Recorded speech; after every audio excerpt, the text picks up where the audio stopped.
Good morning, council members. I will keep the update brief and allow for questions. There are a number of Let me interrupt 1 second. Are you under a time constraint? always, but No, always. Well, I understand. That's why I I asked. think we're good until probably noon. No, okay. What is taking up a little bit of time will come up in my updates, as some of you may have read in the Baltimore Sun or seen on the news this morning. Um, but thank you for that. In terms of our numbers, we have continued to kind of ride a plateau over the last 3 weeks in terms of our case numbers. We have seen significant increases in our testing volume. In fact, there was one day over the weekend where we had over 5,500 samples resulted. And as a result, we are testing more. Our average daily testing has increased, including the county contribution to that. Um, and we're finding on average somewhere between 70 to 80 cases a day. We've had 87 cases reported this morning. Our test positivity is now 3.43%, which is lower than the state average of 4.45%, and actually lower than 13 different jurisdictions across the state. We have now tested 12.7% of our population, and we've conducted over 160,000 tests across Montgomery County. When looking at our dashboard information, we have seen our hospital numbers stay fairly stable. And in conversations with the hospital leadership this week, things are moving along, kind of consistent with where the county overall numbers are. However, the one indicator that does give us some pause is that our R naught value, the viral transmission rate, has been sitting above 1 for the last few days, and is actually sitting at 1.1. We had Dr. Liu, who sits on our advisory panel, conduct viral transmission rates for the state as well as our jurisdiction. And from my understanding, the state R naught value is approximately 1.36, which is higher than where we are. Now, I share those numbers because one of the things that has popped up, if you've noticed the state numbers in the last week, is that they have been trending upward. At the same time, our numbers have been fairly stable. In fact, the trends that have happened over the last week or so is the majority of the cases now are coming from the Baltimore metropolitan area. In the beginning and for most of the pandemic, about 50 to 55% of cases were coming from the National Capital Region. Now it's shifted, where approximately 30 to 35% of the cases are from National Capital Region, and 50 to 55% of those cases are coming from Baltimore City, Baltimore County, Anne Arundel, through that corridor. Now, we have seen increases in cases in those areas in the last week. We've also seen the state test positivity average hover around the 4.5 to 4.6% range, which suggests that there are increases in cases in other areas. Now, that prompted a number of health officers from the larger jurisdictions within the state to send a private communication to our boss, Deputy Secretary Phillips, to ask the governor to take some consideration in terms of offering some advice, some input on the increase in cases over the last week. And a number of different jurisdictions are looking at exploring potential restriction of activities to address the increases in their areas. I want to be clear that as we stand right now, we have not seen a significant increase comparable to those other jurisdictions. However, we're not going to wait and be complacent to wait for numbers to increase to have some sense of action. So we continue to monitor all of our trends and the data that we're looking at to get a sense of where we're moving. And so we consistently sit in the plateau, but as we have talked about in the last couple of weeks, we're looking at how we can drive those numbers down even more to show decreased burden of the virus in our community. I would like to highlight that we have made a couple of changes to, I know that there is a proposal being put forward in terms of testing. We do have a number of those things in place to date, including an electronic system for scheduling. That has been live for the last week, and individuals are able to utilize that. Now the testing sites are online. You can go to and schedule your appointment. Walk-ups are still allowed and permitted, and we've been able to utilize that. For example, at the Tacoma Park test site last week, we had, I think, over 400. There were over 400 individuals who were scheduled, but we also accommodated approximately 160 individuals who walked up for services. Our staff has continued to meet with religious leaders to discuss utilization of different religious facilities to provide testing opportunities. And we do have a couple of sites that have become a part of the rotation. For example, the Silver Spring Civic Center will be conducting testing on Thursdays starting next week. We just finalized that today. July 30th, August 6th, and August 13th. And so we'll be doing testing much like we did last week from 10 to 6. Today we will have testing at the East County Rec Center and utilizing the White Oak Recreation Center. We shifted out from the Veep station due to the heat advisory in place. Our team from CDC will be here for another week providing input and advice. They've conducted surveys of individuals participating in the different testing sites to get a sense of what issues that folks have had in terms of getting testing, their motivation for testing, or any barriers that they may have encountered in that process. And we're looking forward to their analysis to be able to guide our continued steps in those areas. I will stop there because those are the majority of the updates from our last conversation on Friday. I'm happy to answer any questions that you all may have. Hey, first off, let me just say that I'm going to put in the 5-minute rule for the council. So, the question to the council is: does anyone want to ask their questions before Dr. Stoddard gives his report, or do you want to wait and ask at the end? Is there anybody? Just raise your hand. Is there anybody that wants to? You want to ask before? Yes. Okay. So we're going to go down the list. Very good. So there's a 5-minute rule here. So the first person to ask a question is Councilmember Glass. Thank you very much, Mr. President. Thank you, Dr. Gales, for that update. I did see the letter that you and your colleagues from across the state sent to the state regarding concerns about the governor's health orders. And so let me ask this, because you explained it, I think, fairly well. But here in Montgomery County, we're already in phase 2, and we're already looking to try and reopen. Just in the last week or two, the council approved $14 million for the Reopen Montgomery Business Assistance Program so that we could get back up and running to normal. And so my simple question to you is, do you think we're moving too fast? Do we need to slow things down and start pulling back a little bit? That's an excellent question. So interestingly, when looking at us compared to other jurisdictions, and this is not meant to be a critique at all of any of the other jurisdictions, we actually have a more restrictive phase 2 in place. I think we, along with, and a couple of the others have, their phase 2 approach is not as extensive as the overall state plan. For example, we have caps on social gatherings. The state plan does not have caps on social gatherings. And so, and some of the activities that we don't permit are permissible in other areas. So we have actually had a fairly restrictive plan that I think has allowed us to plateau and kept us from seeing an uptick in cases. And what we are doing is we are reviewing our epidemiologic data to see if there's any particular activity or business, anything like that is tied to an increase in cases. Because if there are any decisions to roll back any provisions, we want to make sure that there's a clear, data component that ties to that, because it allows us to say, well, we found that this activity is associated with more cases.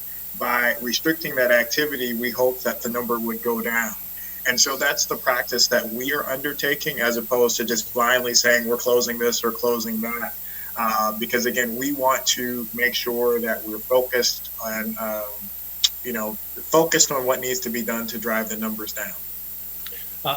I appreciate the perspective of how we've been operating here in the county compared to other surrounding jurisdictions, because my colleagues and I, our inboxes and phones and DMs were flooded with people saying we needed to open quicker, faster, sooner. And we see what is happening around the country, quite frankly. So I appreciate the prudent approach that we've all taken and the scientific data that you've helped provide. But I'm still looking further down the road and recognizing, we're having a very robust conversation about schools and how we balance all of these incredible needs. And I just want to make sure that as we continue looking forward, that we're not getting ahead of ourselves. I'd rather not take one step forward and two steps back. Sure, and we don't want to, and that's been our approach. Is like I said, is to be very thoughtful and methodical. And I'm sure some of the same people sitting and filling your inbox could fill mine as well. But it's we're doing things out of an abundance of caution and safety. Because precisely where we stand right now, we did not want to get to a point where we have to retract or walk backwards because we saw an uptick in cases. And I think what folks are asking is that there be a larger conversation about how to use data to continue to drive those strategies. I don't think any of us want businesses to close or be closed. We would love to be able to open up as much as we can, but we also have to balance that with the need to keep people safe. And if evidence increases that there's certain activities or certain provisions that are tied to increased risk, we have a responsibility to make sure that the precautions are put into place to minimize transmission as best as we can. If I may add quickly, so we attempted to be pragmatic on both sides too. And so, for example, when we observed some issues with noncompliance, particularly in our late night restaurants, bar type atmospheres, there was initial some conversation around: do we just close restaurants at 11 p.m. or do we stop the sale of liquor at 11 p.m. And we thought about those things. We said, well, let's try and do some education and targeted enforcement first, rather than a blanket rule that impacted everyone, even those who were following the rules. And so we are trying to be practical in terms of pragmatic in both sides. And if you saw from Mike Ricci, the governor's communications director, he called out Prince George's County and Montgomery County this morning because our positivity rates have remained pretty good because of the enforcement that we're doing and the targeted enforcement of those who are violating. And so we have stronger options to go backwards on, but we're trying to balance out the desire to have our businesses open with our community safe. Thank you very much. Thank you, Mr. President. Thank you. Councilmember Reamer. Thank you so much. I know that our conversations have often been somewhat tense. I think it's the nature of the crisis. I really appreciate everyone's incredible efforts, and we're all trying to do the best we can. I know that, speaking for myself, I've been working really hard to just push as hard as I can for action on issues like hospitals and hospital capacity and local production of PPE and masks and testing and tracing. And I think working together, we're always going to get more better done faster. So just want to kind of make that overarching comment. Dr. Gales, talk to us about your sense of where we're heading here. I think we have managed to plateau things, at the moment, but certainly, it feels like there is a lag time of transmission, and we have so much viral transmission raging outside of the county, and we don't have a wall. We can't stop that from coming into the county. First of all, are we prepared for a potential, resurgence? Could you just talk about some of the key things that you're concerned about, as far as that? And then secondly, what is your outlook generally for the next couple months? Great question. Yeah. So the first piece in terms of our ability to absorb an increase in cases, I think the first component of that is I think we have the advantage of some experience under our belts now. We've as you mentioned, we've been at this for a few months now, I'd like to think we've learned some best practices and messages in terms of being able to implement strategies, whether it is, a system of rolling out PPE, which is in place, an ability to be able to test in numerous places and get increased access to that. A contact tracing system that is in partnership with the state that is robust. We're getting almost 95 to 96% of folks contact within a 24-hour period. Increased community engagement in terms of being able to provide outreach, prevention, education, those kinds of strategies, as well as a system that is able to triage, identify, and connect individuals to much needed social support systems that are needed to help mitigate some of the impact of either testing COVID positive or, having that in place, to need to isolate or quarantine. So I think a number of those strategies are in place already. And then that is in addition to our healthcare system. I think the hospitals within the county have done an excellent job throughout the last 4 months. And they continue to monitor. As I said, we had a really good email exchange in terms of getting updates where they are.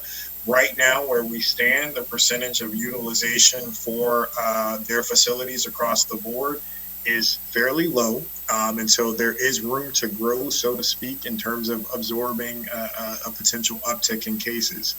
And the other component of that is also the notion of immunizations and vaccines.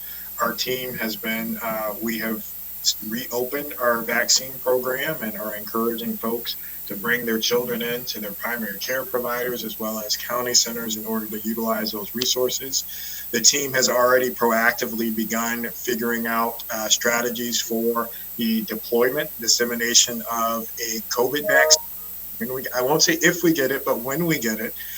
Fingers crossed. There's some recent reports of some promising trials, particularly with AstraZeneca. Their drug was really talked about over the last week. So I think we are in a place to be able to absorb. And in the mentioning of plateau, I don't want plateau to be a bad thing. It actually is in this setting where we've seen significant increases across the country as well as increases in other jurisdictions. It actually has been okay. I mean, obviously we want it to go down, but in the grand scheme of things, it's given us a sense of comfort as best as we can. Now, in terms of the outlook, I think a lot of this will be dependent upon the larger standardization of strategies. When we look at some of these other jurisdictions, as you pointed out, that have significant increases in cases, how do they get that virus down, that viral load down? Are there face covering mandates put into place? Are there stricter restrictions put into place that minimize transmission risk? Because that also inevitably will influence us as people move back and forth. As you said, we don't have a wall. We can't build a wall around Montgomery County. We wouldn't build a wall around Montgomery County, but we do have to factor in the movement of folks. As people move for work, they go on vacations, they go to different places. We do have to factor that in terms of our strategies. I think that the more proactive we can be to address things, the better. And I'm cautiously optimistic that with ongoing conversations with policymakers at different levels to understand the need to be proactive as opposed to waiting for the numbers to climb up before we put some strategies into place. Thank you very much. Councilmember Jawando. Thank you, Mr. President, and thank you, Dr. Gales, and Dr. Stoddard, and Dr. Crowell, all for your work.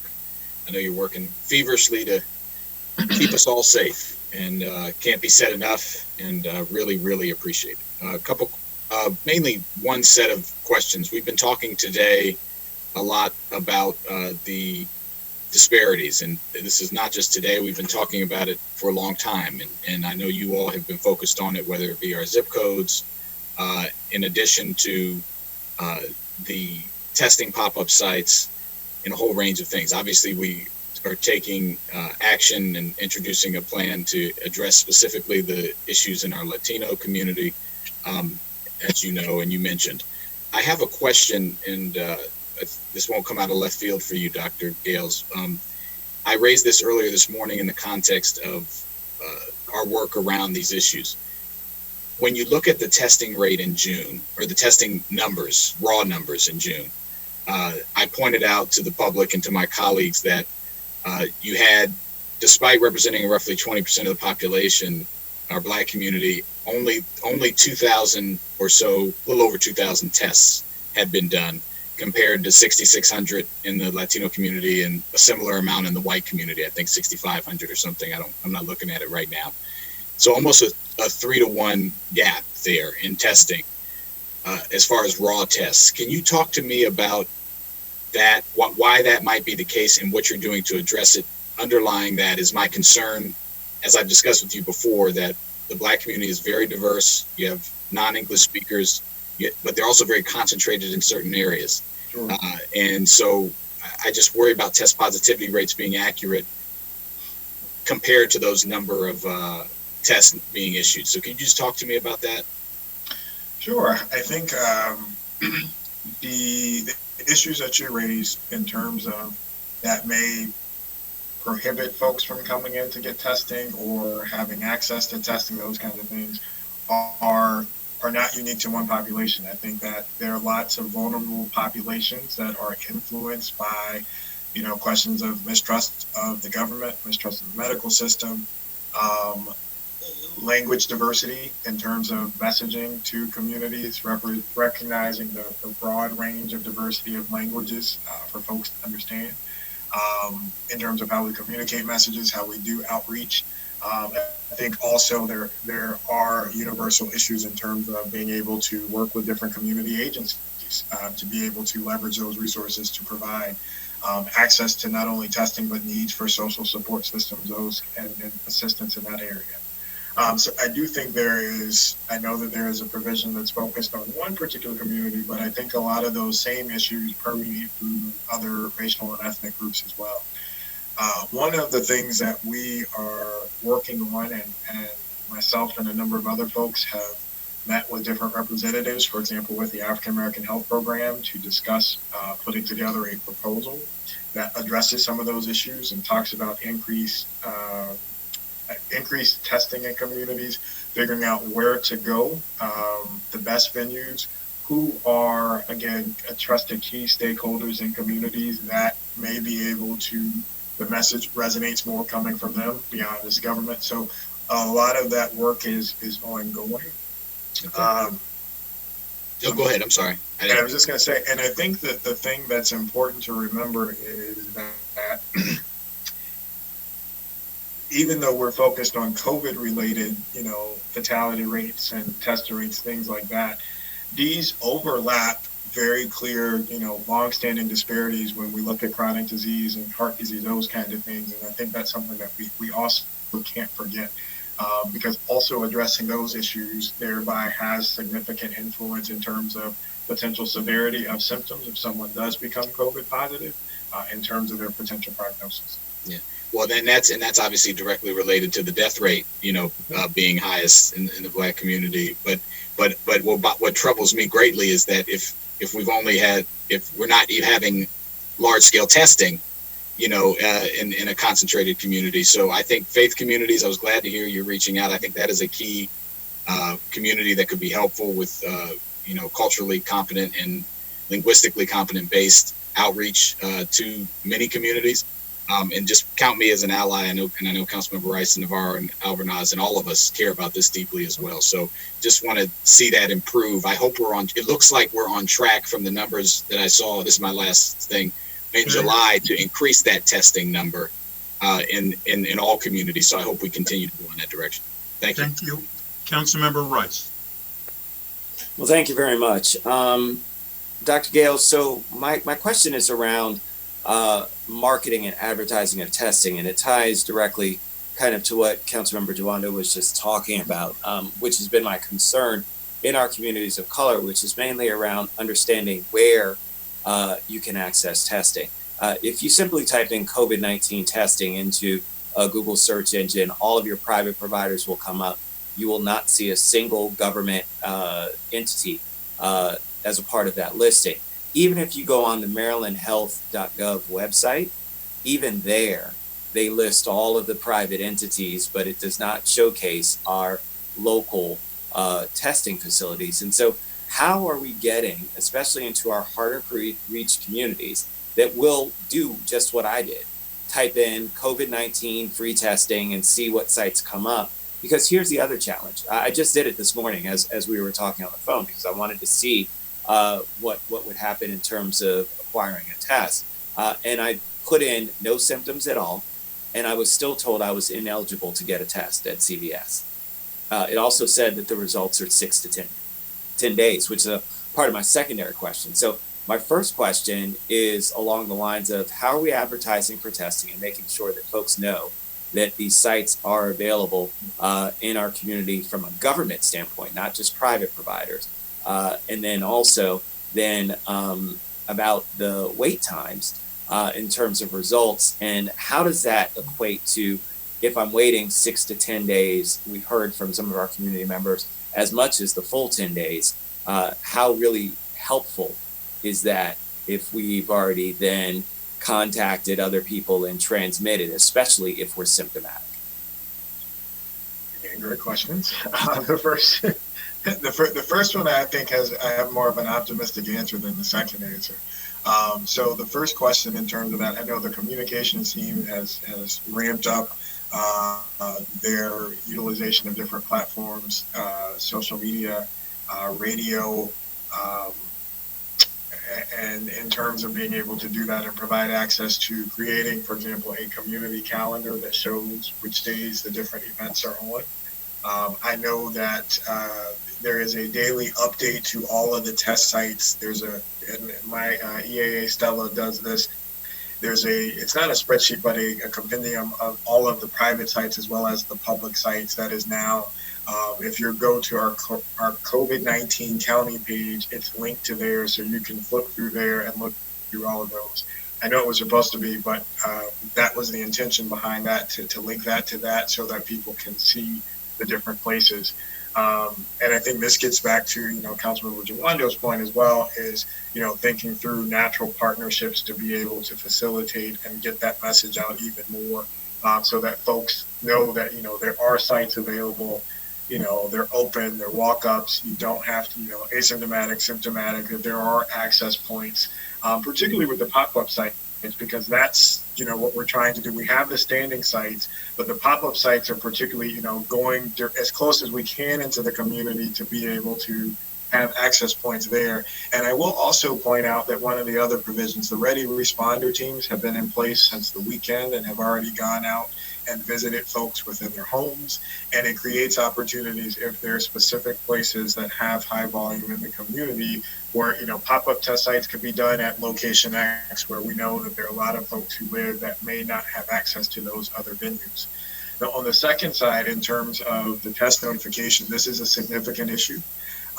And it is frustrating because in order to do effective contact tracing, we need you to get tested, then get your results quickly, and then be able to contact you fairly quickly after that to be able to isolate you and then minimize your network of transmission.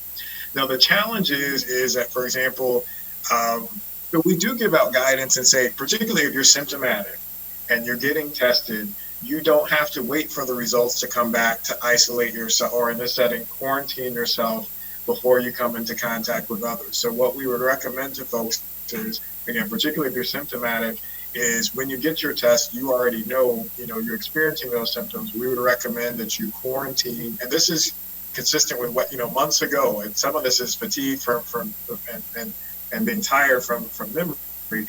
It's just that if you have symptoms, minimize transmission. Don't come into contact with other folks. So stay at home and stay in place. And even, for example, individuals who are asymptomatic who may have knowingly come into contact with someone else, we ask you to, again, quarantine in place until you get your results, because whether it's 2 days or 6 to 7 days, that's going to minimize the number of contact points you come into contact with and mitigate transmission. Thank you. Councilmember Albernaz, did you want to go next, please? Yes, thank you, Mr. President. I was going to wait till after Dr. Stoddard, but I know you might run out of time if you want to speak to Dr. Gales. Yes. So I want to pick up where Councilmember Jawando left off and just agreeing with him that there's no question we need to stand up as soon as possible a similar strategy as we propose today that really better leverages the community partners who have been on the ground since the beginning of the pandemic, and really for a number of years, who have trust in the community, who know these communities much better than we do in some ways. And so I think the template that we keep referring to is empowering and providing resources to those organizations to work with county government, as I've said before, similar to we've done in the hub model, which has been community-led, supported by county government, and is now being replicated in other communities. So we have the full expectation of creating something as soon as possible that addresses those nuances that impact the communities that you so perfectly described, Councilmember Jawando, and look forward to working with you and Councilmember Rice and Councilmember Navarro and our entire council to stand up this effort as soon as possible. Because, while clearly progress has been made, and I have expressed my appreciation before and will continue to express my appreciation to Dr. Gales and his team and to Dr. Crowell and his team for all of the efforts that have been made to date. This has been an overwhelming situation, unprecedented on so many different levels. But within that, there's an opportunity for us to better leverage those community stakeholders and stand something up more quickly in some ways than the county government can on its own. So we're all on the same page here in trying to move this forward holistically across the board and address those unique nuances and issues as they have arisen. And I just want to state that we are on the same team with the same stated goals. And I just so appreciate that approach moving forward, but especially the stakeholders.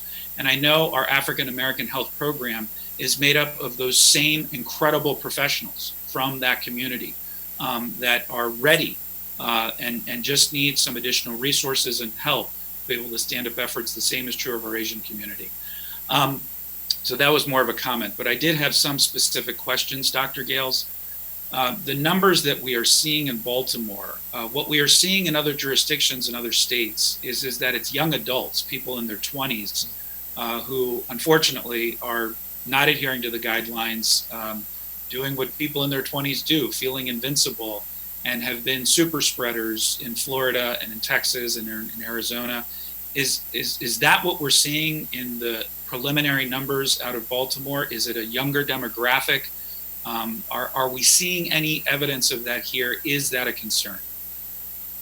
Well, I think that as it currently stands, there is a small percentage increase in terms of that population statewide. I can't speak necessarily directly to if that's the sole reason why there's an increase in cases in Baltimore and in that area. I don't think it's the only reason. I think it can contribute to that.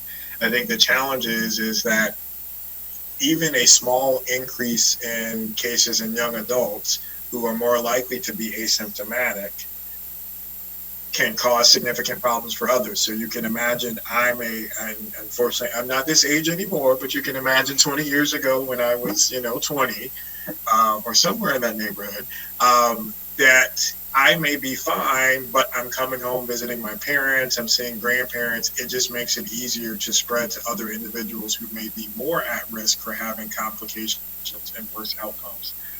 So I think let me actually try to pull this up here. Looking at the state numbers from this morning, the percentage of cases below 18 was 7%. And looking at 10 to 19, 9%. 20 to 29 was actually 25%, and that's the highest percentage of new cases by decades moving forward. So statewide, it is a trend. I don't know if it's the sole reason why there's an increase in cases in the BMA area, but it is definitely something that we're keeping an eye out on.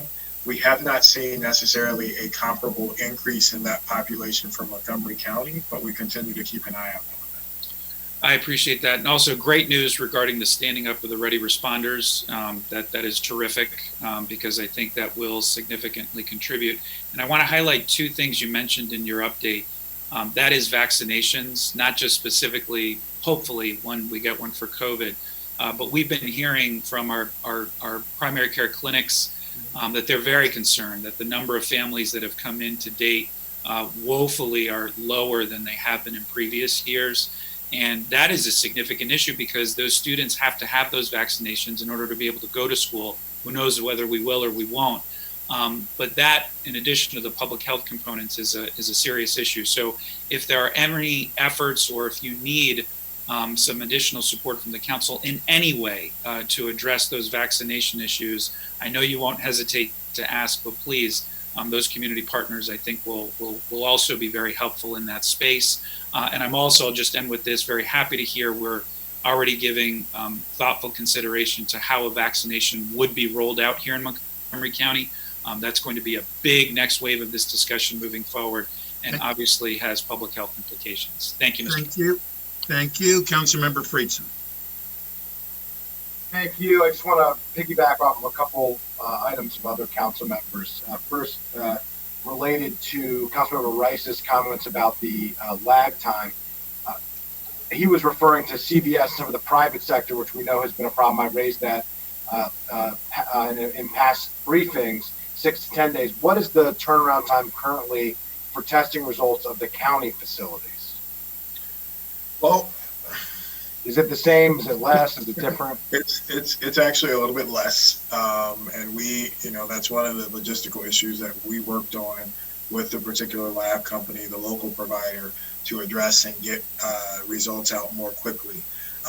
And particularly, so we've had less issues with positive results coming in. We find out those very quickly, and we share that information with disease control right away.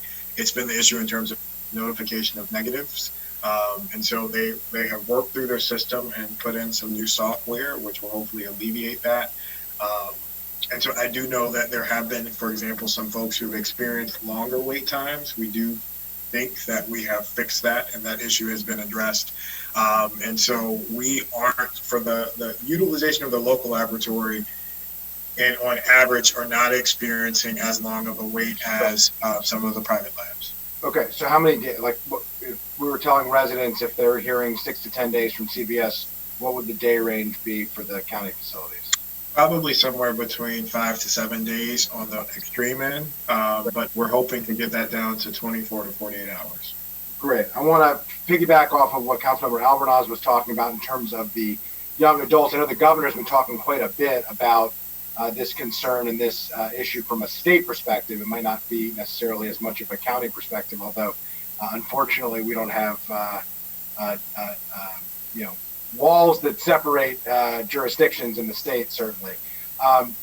Based off of that, I was looking at the data and I recognized the fact, and this was mentioned to me by one of our senior fellows at the council, that the county's age numbers and our data that we publicly report is based on much bigger groups, 18 to 49. And the state's numbers are based on decile groups, 0 to 9, 10 to 19, 20 to 29, 30 to 39. Given the fact that now this has become a much bigger issue than originally we were talking about, where we're more focused on the older adult population being more vulnerable, et cetera, do we have that data? Are we looking at that data? And can we publicly publish the data in the decile format that the state is currently publicly sharing their data? Sure. So I get a host of reports on a daily basis, and so some of that information is broken down that way.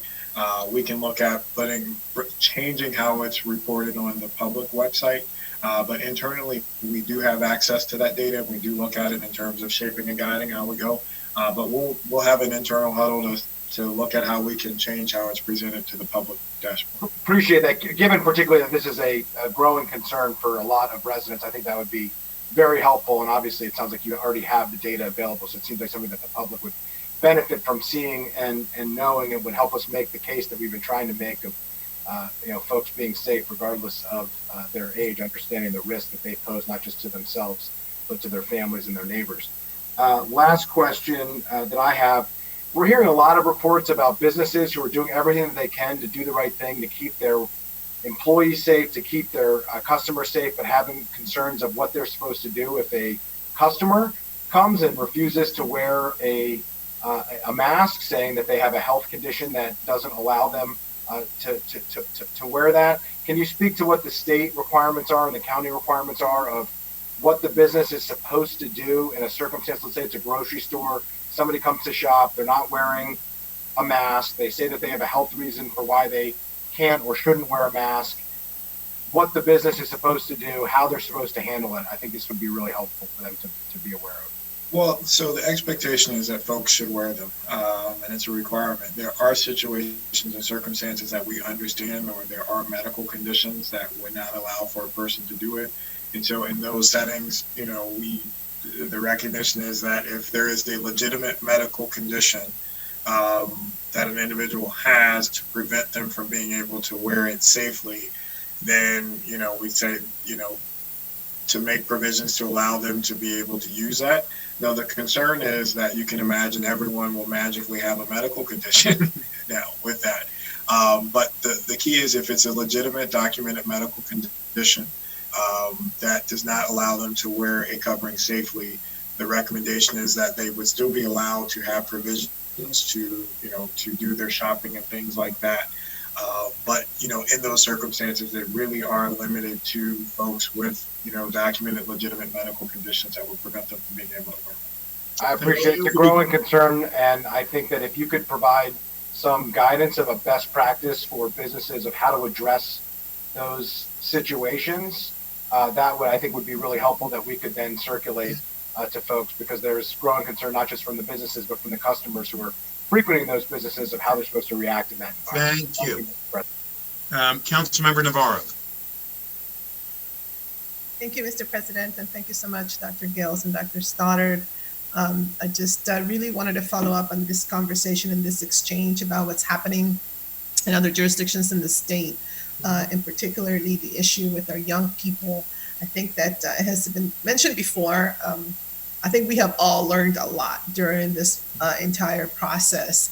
I think this is obviously what really informed the introduction of that special resolution earlier this morning, that I believe we have all come to a point where we understand that we have a lot of resources and best practices out there, and perhaps there needs to come a point where we have to recognize that a targeted intervention may be necessary. And so as we develop this template in literally 9 days with a lot of input from so many, I think that this will definitely become, hopefully, a model for all these other communities that are disproportionately affected.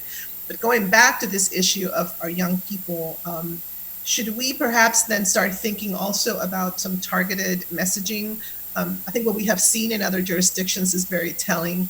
There is no doubt the young people do believe they're invincible. There's no doubt that obviously, whenever things seem to be perceived as, the reopening happening, right? So then all of a sudden it's like, oh, we're in phase 2. We can do this. Why not do this other thing as well? And if that is a trend, again, that we've seen in other jurisdictions in the country where we have such, extreme hotspots, learning from that, I think it might be important for us to start having a conversation about targeted messaging. And to be honest, one of the things that really propelled me to work on this Salute initiative was the same notion that if there are other hotspots, or perhaps not hotspots, but just cases growing in other jurisdictions in the state, it's the same thing within our county. If we're seeing increases in cases in a stable way, in a consistent way in an area of the county, that will have an effect in other areas as well. So there's a parallel there. Do you have any thoughts about that in terms of, again, given that we've learned so much, perhaps now moving into some of this more like targeted efforts whenever we want to be proactive or whenever we need to react to certain areas that we feel we need to address? Sure. So I agree with you. I think particularly when we identify, as you said, hot spots or hot groups or those kinds of things. Hot groups, that's not necessarily the right word, but you can. Yeah. The data supports that there is a disproportionate impact there. There can be messages. So, and actually to that end, we're working on those strategies. Actually, as part of the conversations with our colleagues at MCPS around reopening and those kinds of things, we've talked about ways of engaging students in that older group, particularly the teenage group, as well as I think there's an opportunity, particularly around that 18 to 24-year-old cohort, that I would probably, as an adolescent medicine doc, 13 to 24-year-olds. The 18 to 24-year-olds were typically the ones who gave me the most angst when it came to safe practices. So we will, continue to think through that. And again, I think this is helpful, again, working with the community agencies who have penetration within that. As pointed out, I'm not 20 anymore, so I don't speak fluent teenager or young adult. And I think it gives us the opportunity to create some creative opportunities to engage those folks in terms of how to relay those messages in a way that resonates most within that population. Thank you. I have an important point to add too, and I think it's important.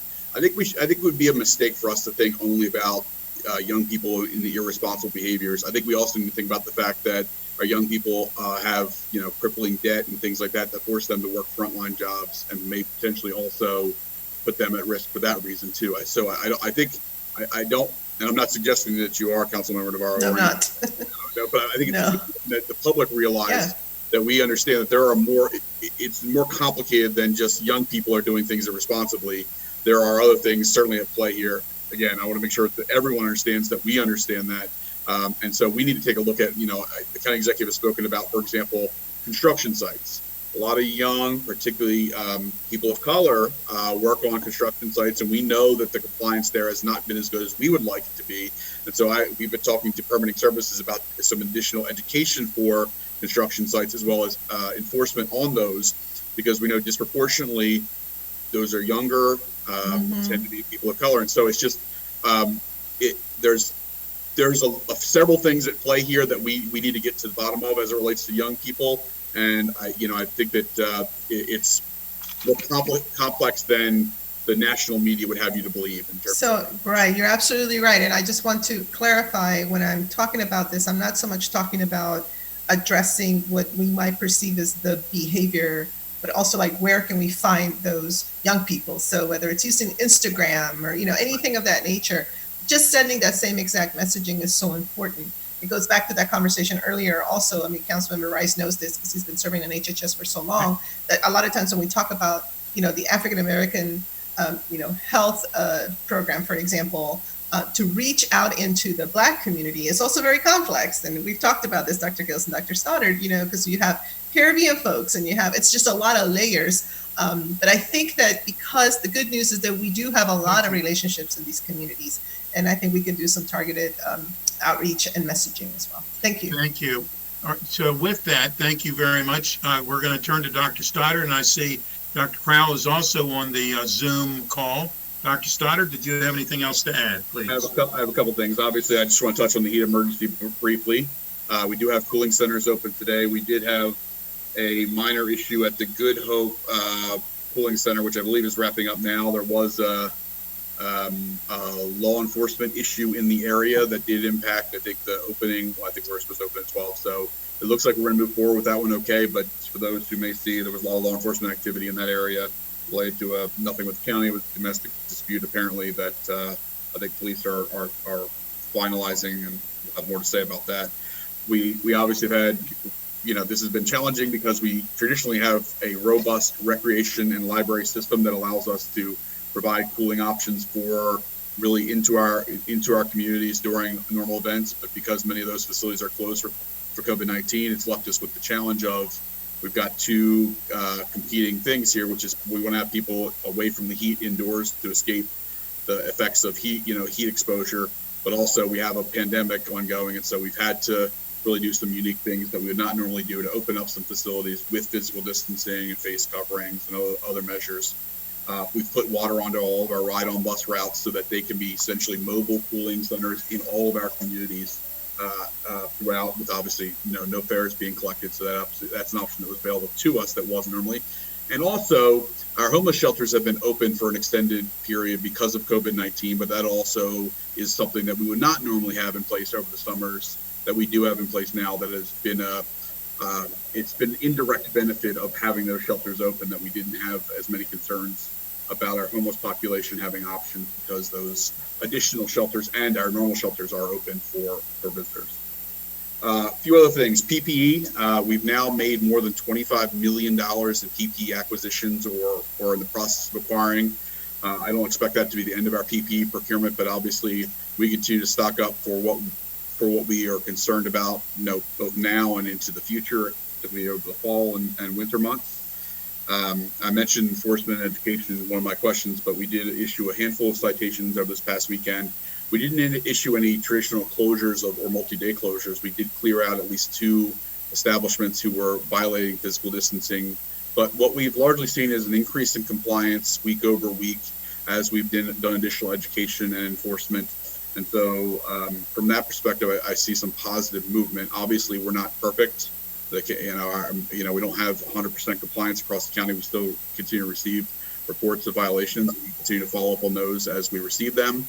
I mentioned the targeted for construction sites, for example. That's been an area where we've seen an uptick in both observed complaints and concerns. And so we're going to make sure that we, always identify those new places where we need to do more work.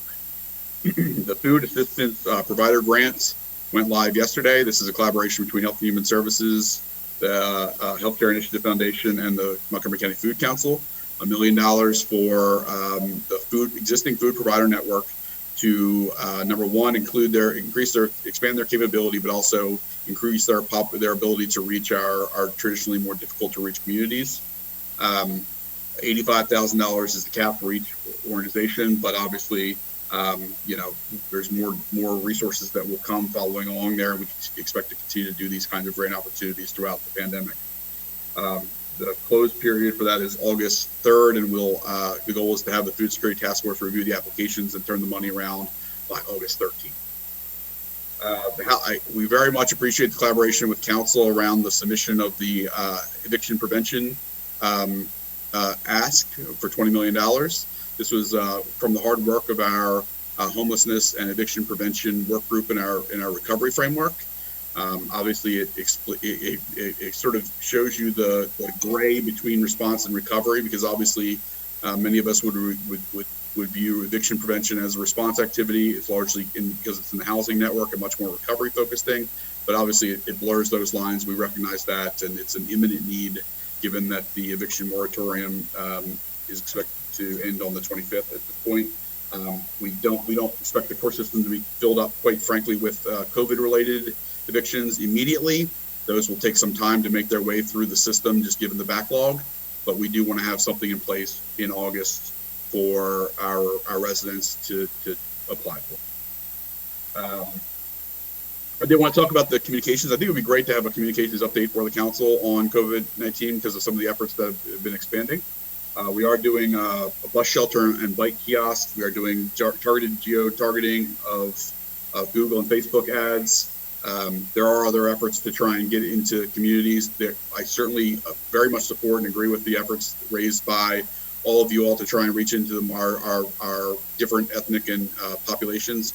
And I think that those are going to be extremely important. We absolutely embrace that collaboration. I do think it would be great to highlight some of the other things and try and work together on some of the messaging to expand those capabilities. And I very much support that. I think that's sufficient for the things I'd like to cover today. Thank you. Dr. Crowell, did you have anything to add? Good morning, everyone. I'll try to make sure that I stop before morning is over and we get a chance to go. You all get a chance to go get some lunch. Just a couple of things. One is that was an incredibly impressive consent calendar that you all put together this morning, and I wanted to give you all a nod for the focus and the work around both recovery and around the ongoing needs of the community. I think we'll talk a little bit this afternoon about the testing plan and your responses and proposals. So I don't want to get into that until we have a chance to talk about what we've given you and go over the notes this afternoon. Looking forward to engaging with the LHI steering committee around the proposal that underlies the resolution that you all introduced today, and figuring out the fastest strategy to get that implemented, as well as looking at, I think, with colleagues in the Black community about what needs to happen there and in our other communities as well around the system, around the county. I think that A couple of other pieces of information. We are in the process of ramping up our work with the developmental disabilities community to try and make sure that they are moving down a path of recovery that, one, keeps them safe, sorts out how best to get the staff back to work fully and safely working fully, and how they deal with the necessities of the safety necessities of and protocols for testing and managing staff in a COVID and clients in a COVID environment, and hopefully, and with every intention of doing that, so that by the time we get to the fall and flu season, they are well protected and trained and working in more cohesive and coherent fashion around dealing with the developmental disabilities community. I think the other thing is thank you around the eviction prevention pieces of this. I think that piece of work this is going to be a challenge as the courts open back up and evictions start back up. I think that the work that we have done up to this point has been good, but it is going to now need to ramp up a little bit.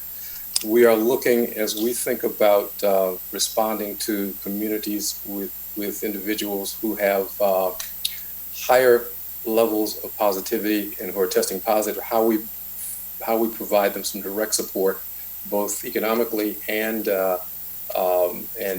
material in terms of housing and other kinds of support that they need. That's both not just in collaboration and partnership with the EC plan, the Solute plan, but also across the county.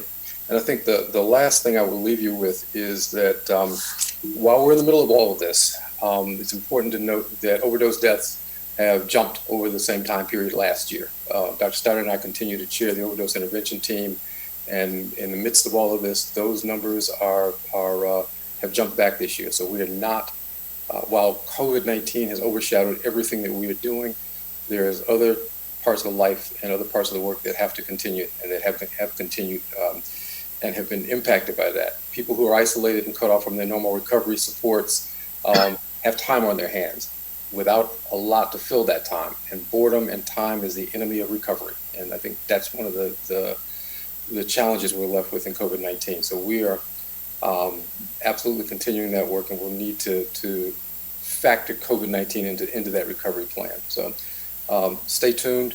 I do want to, last note is to say that the work on the mobile crisis team effort, I think, has been phenomenal and a good partnership, and we will now go forward and work out the details of that plan to come back with you all in the time required to give you all an update on where we are with things. So stay tuned, and thank you all for the support. Thank you. I did want to mention, because Dr. Stoddard had brought it up as well, about the rental assistance, that in addition to Linda McMillan working so diligently on it and many others, Dr. Stoddard was certainly a major supporter of it and worked with us, as well as the county executive. He too was most helpful during these discussions as well, so that we were able to introduce it just a few minutes ago. Councilmember Rice. Thank you very much. And so, Dr. Stoddard, I have a quick question for you, and it may not be something that's directly in your bailiwick, but over the past week, I had actually ridden on our ride-on bus service, and we recently saw WMATA talking about how their strategy regarding public bus service was a concern as the bus routes became more and more crowded as people returned to work. What is our overall strategy? And I applaud us using ride-on buses for water cooling stations, but what is our strategy when it comes to some of our more well-traveled routes? Have we talked about the public safety initiatives that are there? Because I can tell you that on one of the routes, it had started to get kind of tight, and I was actually going to be one who would have gotten up and gotten off to let somebody who maybe needed to get directly to work to get on. But there's going to be a lot of those kinds of considerations. Have we talked a little bit about that? What is our strategy when it comes to standing up a safe and effective transportation system? Sure. So our reconstitution of county workforce group has talked a lot about how we do this safely and effectively. A couple things. Number one, we're going to look to expand both routes and increase run times throughout our reopening efforts. Obviously, those have largely paused across the community, as Dr. Gales has already alluded to, for reasons that are pretty clear to everyone about what we're seeing around the state and country. So we are continuing to look at expanding routes and just frequency of routes, number of routes, so that you can get you can reduce the ridership on any given route. The other thing we're also doing is looking at physical modifications to the buses, plexiglass insertions. We've actually talked about doing much of that work, and I think it's actually taking place in many cases already to allow for protection of our workforce as well as our riders. And so it's going to be a challenge. It's going to be a challenge moving forward as things, with reopening continue. If you're aware of routes where they're particularly challenged, we certainly encourage people to let us know about those things, and we can take a look at. I mean, we have additional capability within drivers who are not working right now to increase routes in places where we're seeing high ridership. And so DOT is certainly monitoring that, and they're paying attention to it. But if you're aware of routes that you're concerned about, please do let me know. I'll convey it over to DOT, and we can work on addressing it. Thank you very much. And then lastly, just to Dr. Kroll. Dr. Kroll, I unfortunately just was notified by our commander of death that happened here in the 5th District. A son had actually just murdered his father. They're responding to this now. It speaks to what you're saying. And again, I don't want to be presupposing the conditions that are there, but we know that there are many stressors on people, whether it's people that are in recovery, people that are dealing with this situation of a pandemic that affects your mental health and well-being. It affects so much. And so I couldn't agree with you more that there's so much that needs to be done. The money that we put forth is a continuation of good things that go on. But there's no question that we continue to see some of the struggles of folks in our community who are trying to deal with this issue. Is there anything that we're missing in terms of things more that we can do as a council, from a financial support to stand up to ensure that we're providing as many resources and as much support to our community as possible?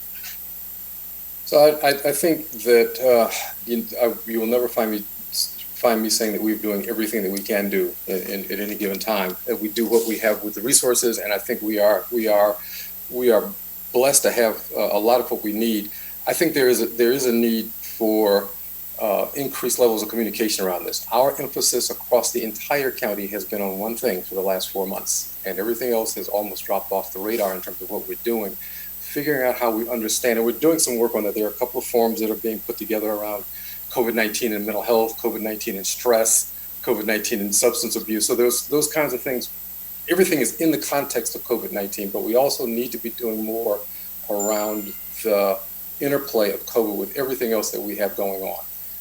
It is airtime and space in you all's thinking and communication, and in our collective thinking and communication that now is going to have to be play a greater role in how we do this going forward. We are, Dr. Stoddard and a number of folks are working on recovery as the other part of our work.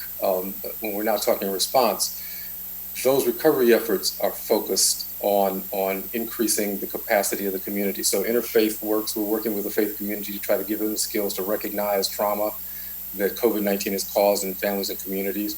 We have to, as part of the ongoing work across the minority health initiatives and their programs, to increase the level of awareness around behavioral health, around the mental health strain that has been given us by COVID and by the economic crisis we're facing. Okay. So those kinds of issues I think are at fundamental as we go forward, and making sure we're doing that communication and that those services are available. Thank you very much. Councilmember Albornoz, please. Thank you, Mr. President. I'll be brief. Dr. Crowley, I really wanted to express my appreciation for you highlighting the developmental disability plan, and really thank you so much for supporting and endorsing the development of that plan. I think that's another example of community working collaboratively with the county holistically to address the needs, where we can only go so far, and the community's in a better position to understand those needs and finding that sweet spot to be able to enhance services and make them more comprehensive. And that is exactly the model we'll need to follow in other uniquely impacted communities, which as we've learned throughout this process, I think is really important moving forward. So thank you, Dr. Crowell, for your leadership on that and so many other things. Really wanted to express my appreciation. Thank you very much. And thank you all, Dr. Crowell, and I guess Dr. Gales is already gone, but Dr. Crowell and Dr. Stoddard for being with us today.